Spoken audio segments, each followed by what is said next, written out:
সত্যদেশ Assam YouTube চেনেলটিলৈ আপোনালোক সকলোকে আকৌ এবাৰ স্বাগতম। আজি আমি এই ভিডিঅ'টোত জলকীয়াৰ ঔষধি গুণ আৰু উপকাৰৰ বিষয়ে জানিবলৈ চেষ্টা কৰিম। যদিহে আপুনি এই চেনেলটোত নতুনকৈ আহিছে তেন্তে চেনেলটো ছাবস্ক্ৰাইব কৰি লওক।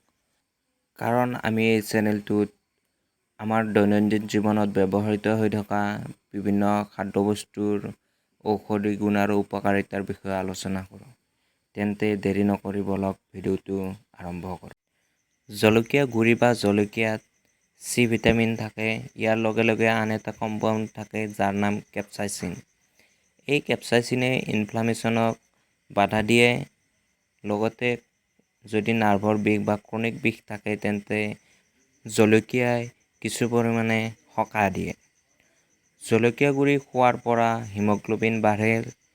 লগে লগে তেজৰ গতি ঠিক হোৱাত সহায় কৰে। পাৰিলে পৰিয়ালৰ সকলো সদস্যই কম পৰিমাণে জলকীয়া গুড়ি খাব লাগে। ভগৱানে নকৰক যদি কেতিয়াবা হাৰ্ট এটেকৰ সময়ত কোনো ধৰণৰ ঔষধ ওচৰত নাথাকে তেতিয়াহ'লে জলকীয়া গুড়ি পানীৰ লগত মিহলাই খাব পাৰে। যদিও এইটো প্ৰিজুম কৰা হয় তথাপিও ইয়াৰ ওপৰত এতিয়াও অধ্যয়ন চলিহে আছে।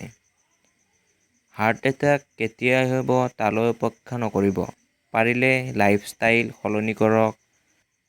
মানে এইটো ক'ব বিচাৰিছোঁ যে হাৰ্ট এটেক নহ'বৰ বাবে ডাক্তৰৰ পৰা যিখিনি পৰামৰ্শ ল'ব লাগে সেইখিনি লওক। বিশেষকৈ খাদ্যবস্তু খোৱাৰ ক্ষেত্ৰত কি খাব লাগে কি খাব নালাগে তেনেকুৱা ধৰণৰ পৰামৰ্শবিলাক ডাক্তৰৰ পৰা লৈ থোৱাটো ভাল।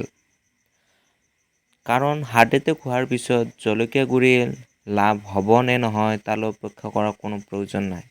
তাতকৈ হাৰ্ট এটেক নহওক তাৰ প্ৰতিহে গুৰুত্ব দিব লাগে। জলকীয়া গুড়িত চি ভিটামিনৰ লগত পটাছিয়ামো থাকে যি ব্লাড প্ৰেছাৰত কাম কৰে। জলকীয়া গুড়িৰ উপকাৰৰ লগে লগে ইয়াৰ এটা ছাইড ইফেক্টও আছে। যদিহে আমি জলকীয়া গুড়িৰ পৰিমাণ বেছিকৈ লওঁ তেন্তে গেষ্ট্ৰিক আলচাৰ হোৱাৰ সম্ভাৱনাই দেখা দিয়ে।